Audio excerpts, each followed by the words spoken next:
السلام علیکم دوستوں، امید ہے آپ خیریت سے ہوں گے۔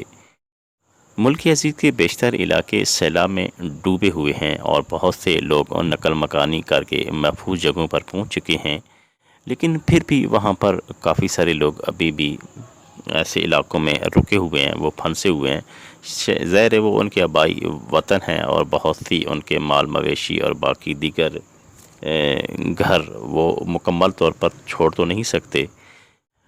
جتنے لوگوں کا ممکن تھا وہ تو چھوڑ کر چلے گئے ہیں، لیکن ابھی بھی بہت سارے لوگ وہاں پر پھنسے ہوئے ہیں اور وہ یقیناً ہماری امداد کے منتظر ہیں اور اللہ سے دعائیں بھی مانگ رہے ہیں کہ اللہ تعالیٰ جلد ہی یہ آفت، یہ جو مصیبت ہے، یہ جو عذاب ہے، اس کو اللہ تعالیٰ جلد ہی ختم کرے اور ان کی زندگیوں میں بھی سکون آئے۔ میں جیسے کہ پہلے بھی بتا چکا ہوں، خود ایک دریا کے علاقے کا ایک واسی ہوں اور مجھے اس طرح کا کافی ایکسپیرینس ہوئے ہیں بچپن میں۔ اس سیلاب کی صورتحال سے کافی دفعہ دو چار ہوئے ہیں اور ہر 4-5 سال بعد کوئی نہ کوئی ایسا سیلاب آ جاتا تھا کہ جس سے ایک پوری مکمل تباہی ہو جاتی تھی، فصلیں تباہ ہو جاتی، مکانات گر جاتے اور اس طرح کی بڑی بے چارگی کا عالم ہوتا۔ تو جب اس طرح کی صورتحال کا سامنا کرنا پڑتا تو میرے والد صاحب اکثر یہ کہا کرتے تھے کہ یہ سیلاب نہیں بلکہ اللہ کا عذاب ہے، کہ یہ سیلاب ہماری اپنی کوتاہیوں، ہماری اپنی غلطیوں اور ہماری اپنی گناہوں کی پرداشت کے سلسلے میں اللہ تعالیٰ ہمیں یاد دہانی کراتا رہتا ہے کہ میں ہی اس دنیا کا مالک ہوں اور میں ہی طاقتور ہوں۔ آپ لوگ جتنے بھی طاقتور بن جاؤ، ایک اللہ کی قدرت کا تم مقابلہ نہیں کر سکتے، اور تم انسان ہو تو انسان کو اللہ تعالیٰ کی جو ہدایات دی گئی ہیں، اللہ تعالیٰ کی طرف سے جو فرائض دیے گئے ہیں، جو ایک راستہ دکھایا گیا ہے، اسی پر چلے تو اسی میں اس کی نجات ہے۔ تو والد صاحب بڑی اس بات پر زور دیتے تھے کہ یہ سیلاب نہیں ہے، اللہ کا عذاب ہے۔ تو واقعی اس طرح کی جو آفات ہیں، ہم یہ کہتے تو ہیں کہ یہ قدرتی آفت ہے، سیلاب آیا، پانی ہے، بارشیں ہوئیں، بارشوں سے پانی بنا اور سیلاب کا آنا تو ایک متوقع تھا، ایک قدرتی آفت ہے۔ کچھ لوگ کہتے ہیں کہ اسے عذاب نہیں کہنا چاہیے، قدرتی آفت کہنا چاہیے، لیکن دوستو ایک بات ذہن میں رکھیں کہ ایک عذاب کیا چیز ہے جی۔ عذاب بھی اسی طرح ہی ہے نا کہ ایک چیز کی، یا تو آپ کسی چیز کی کمی کا شکار ہو جاتے ہیں، اس کی وجہ سے آپ تنگ ہو رہے ہوتے ہیں، یا پھر کسی چیز کی زیادتی کی وجہ سے آپ تکلیف میں مبتلا ہوتے ہیں، تو دونوں طرف سے ظاہر ہے وہ عذاب ہی آپ کہہ سکتے ہیں اس کو۔ اور اللہ تعالیٰ نے آپ کو، انسان کو یہاں پر بھیجا ہے تو اس کو ہر طرح سے نعمتوں سے نوازا، اور خصوصاً اب ہم اہلیان پاکستان اگر اپنی بات کریں تو اللہ تعالیٰ نے ہمیں ہر نعمت سے نوازا ہوا ہے۔ چاروں موسم عطا کیے ہیں، دریا عطا کیے ہیں، سمندر عطا کیے ہیں، خشکی عطا کیے ہیں، قسم قسم کے پھل فروٹ اور انواع و اقسام کی سبزیات ہمیں مہیا کی ہیں، اور مطلب ساری چیزیں ہمیں مہیا کی ہیں۔ اب یہ ہم انسان کا ایک ذمہ داری تھی، ہماری ذمہ داری تھی کہ ہم ان ساری چیزوں کو ایک پراپر طریقے سے استعمال میں لاتے اور ان سے فائدہ اٹھاتے، لیکن یہ ہماری نااہلی ہے کہ ہم ان چیزوں کو اس مناسب طریقے سے استعمال نہیں کر پاتے۔ اسی لیے یہ قدرتی آفات جو ہیں، قدرتی آفات عذاب الہی کی صورت میں ہمیں جھیلنی پڑتی ہیں۔ اب اسی پانی کی صورتحال کو بھی دیکھیں، میں پہلے بھی ایک ویڈیو میں اس بات پر کافی گفتگو کر چکا ہوں کہ یہ یا تو ہم پانی کی کمی کی وجہ سے مر رہے ہوتے ہیں، ہم پانی کی کمی کا شکار ہو رہے ہوتے ہیں، یا دوسری سمت ہم اسی پانی کی زیادتی کی وجہ سے ڈوب رہے ہوتے ہیں، مر رہے ہوتے ہیں۔ تو ہم اس پانی کو مناسب طریقے سے استعمال نہیں کر پا رہے اور اس کو ہم مناسب طریقے سے سٹور نہیں کر پا رہے۔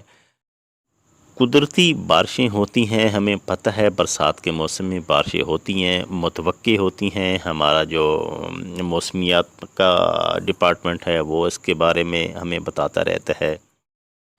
اور اس کی ہمیں یہی چاہیے کہ سب سے اہم ضروری چیز ہے کہ اس پانی کو ہم سٹور کریں۔ ہمیں ڈیموں کی سخت ضرورت ہے، ہم گرمی کے موسم میں اب جب اپریل مئی جون میں ہم شدید پانی کی قلت کا شکار ہو جاتے ہیں، ہمارے شہر میں پانی کی قلت ہو جاتی ہے، ہماری زمینوں کو پانی کی قلت ہو جاتی ہے، اور اسی پانی کو ہم مناسب طریقے سے اگر استعمال کریں، سٹور کریں، تو ہم ایک تو یہ ہے کہ یہ اتنا جو کھلا پانی ہوتا ہے اور تباہی بربادی مچاتا ہے، اور ایک عذاب الہی کی صورت میں ہمیں محسوس ہوتا ہے، ہم اس سے بھی بچ سکتے ہیں۔ اور دوسرا یہ ہے کہ جب پانی ہم سٹور کر لیں گے پراپر طریقے سے، تو اسی کو ہم دوبارہ کئی مقاصد کے لیے استعمال میں لا سکتے ہیں۔ تو یہ ایک جو چیز ہے کہ جس کو ہم بعض لوگ کہتے ہیں کہ یہ قدرتی آفت ہے، اس نے نہیں آنا تھا، انسان اس کو نہیں روک سکتا، تو آپ اس کو عذاب الہی نہ کہیں۔ بھائی آ سکتا ہے، اللہ تعالیٰ بارشیں آتی ہیں، اللہ تعالیٰ بارشیں مہیا فرماتا ہے، بارشیں دیتا ہے، لیکن ان بارشوں سے بچنا یا ان بارشوں کے پانی کو مناسب طریقے سے استعمال کرنا، اللہ تعالیٰ نے انسان کو عقل و شعور سے نوازا ہے، اللہ تعالیٰ نے عقل دیا ہے انسان کو، اور آج کل کے زمانے میں تو بہت سائنس ترقی کر چکی ہے، ہمیں پیش کی پتہ چل جاتا ہے۔ اللہ تعالیٰ نے جو ایک علم دیا ہے انسان کو، اس کی علم کی بنیاد پر کہ ابھی بارشیں کب ہوں گی، کیسے ہوں گی، اور بارشیں کتنی ہوں گی، اور دن اور گھنٹے بھی ہم بتا رہے ہوتے ہیں کہ اس وقت بارش ہوگی۔ لہذا ہمیں چاہیے کہ ان چیزوں کو، جو خاص طور پر جو پانی ہے ہمارے لیے یہ بہت بڑا مسئلہ ہے، یا تو ہم اس کی کمی کا شکار رہتے ہیں، یا دوسری صورت میں اس کی زیادتی ہمیں مار رہی ہوتی ہے۔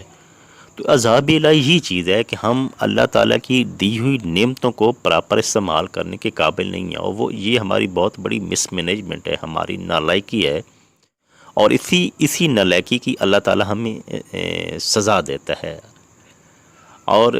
آپ دیکھیں ایک کھانا ہم کھاتے ہیں، روٹی کھاتے ہیں، اگر چند لقمے ہم اپنی طلب سے زیادہ کھا لیں تو وہی چند لقمے ہی ہیں، وہ ہمارے لیے عذاب بن جاتے ہیں، ہمیں ہضم کرنا، اور ان کو پراپر طریقے سے ہم ہضم نہیں کر پاتے تو وہی ہمارے لیے عذاب بن جاتے ہیں۔ اسی طریقے جب وہی چند لقمے ہمیں نہیں مل رہے ہوتے ہیں تو ہم اس کی بھوک کا شکار ہو جاتے ہیں، تو اسی بھوک کی وجہ سے ہم تڑپ رہے ہوتے ہیں، بلک رہے ہوتے ہیں۔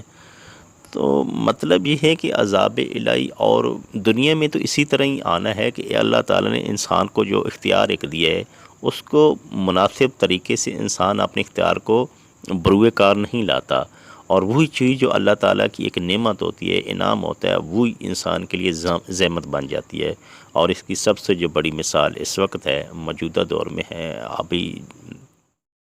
سیلاب کے پانی کی ہے، بارش کا پانی ہے، جو ہمارے لیے اس وقت عذاب بنا ہوا ہے۔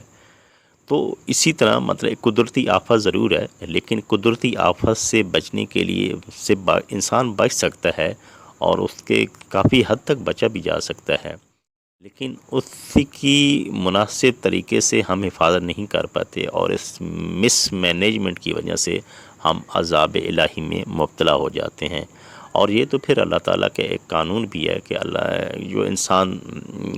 فطرت سے دور ہو جاتا ہے، اللہ تعالیٰ کی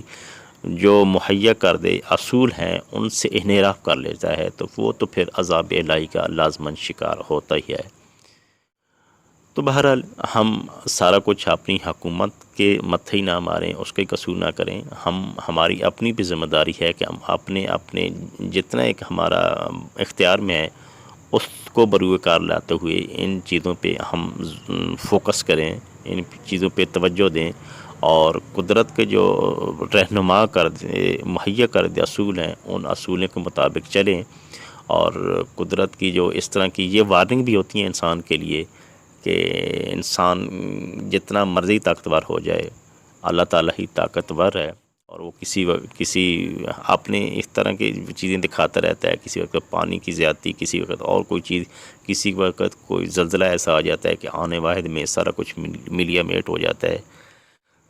تو بہرحال انسان کو ان چیزوں سے سبق حاصل کرنا چاہیے، اور ہمیں سوچنا چاہیے کہ ہماری آئندہ آنے والی نسلیں ان چیزوں کو نہ جھیل پائیں، ہم ان کے لیے کچھ ایسے کر کے جائیں، ان چیزوں سے بچنے کے لیے اسباب کر کے جائیں، اللہ تعالیٰ سے ہم مدد مانگیں، اور اپنی سائنسی بنیادوں پر کچھ ایسا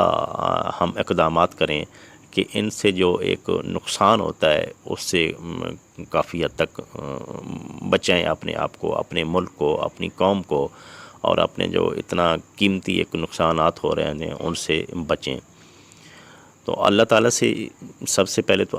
ہم سب کو من حیث القوم معافی مانگنی چاہیے، اپنی اعمال کی معافی مانگنی چاہیے، اور پھر اللہ تعالیٰ کے ان جو اصول ہیں، رہنما اصول دیے گئے ہیں، ان پہ عمل پیرا ہو کر اور ان کی روشنی میں ہی ہمیں ان چیزوں کا صدباب کرنا چاہیے۔ اللہ تعالیٰ ہمیں ان قدرتی آفات اور اس طرح کے عذاب جو آتے ہیں ان سے بچائے اور ہمیشہ اپنے حفظ و امان میں رکھے۔